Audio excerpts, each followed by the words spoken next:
I just got released from an Israeli torture prison in the desert. And honestly, I don't really know what to say, because no matter what we say, nothing is going to bite. Nothing is going to lead to action from our governments. Even though under international law, they have a legal obligation to act to prevent and stop genocide. Climate activist Greta Thunberg has made serious allegations of torture and abuse during her 5 days in Israeli custody. In this video, we'll break down what she said, the details of her harrowing experience, Israel's response, and why her testimony has sent shockwaves across the world.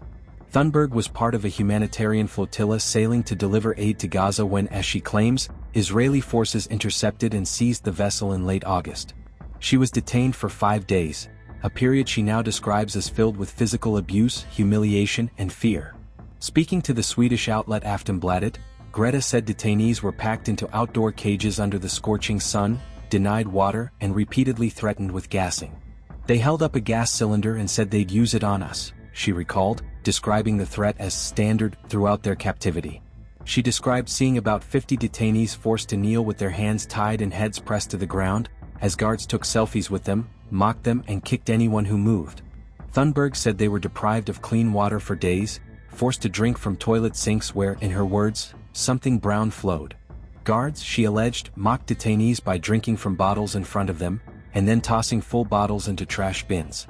Even life-saving medicines, she said, were confiscated or thrown away. The Swedish activist recounted being insulted in both Hebrew and broken Swedish, called degrading names, wrapped in an Israeli flag, and told she had been given a special place for a special lady. She said far-right minister Itamar Ben-Gvir personally shouted at detainees, calling them terrorists and accusing them of wanting to kill Jewish babies.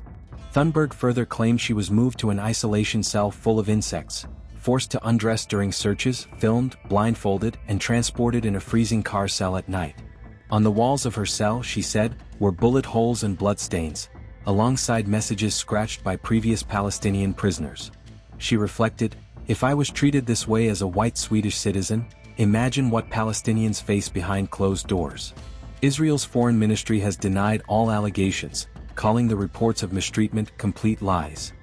Officials maintain that the flotilla violated the naval blockade on Gaza, an area under siege since Hamas's deadly October 2023 attack on Israel. The flotilla, Thunberg said, was a peaceful attempt to deliver humanitarian aid to a region still suffering under blockade. But her testimony has reignited global outrage over Israel's treatment of detainees, and sparked renewed scrutiny of Sweden's muted diplomatic response. As the controversy unfolds, Greta Thunberg's chilling account has become a flashpoint in the global debate over Israel's actions in Gaza, and the treatment of activists who stand in solidarity with Palestinians. For more on this developing story and the latest updates from around the world, subscribe to the Indian Express on YouTube.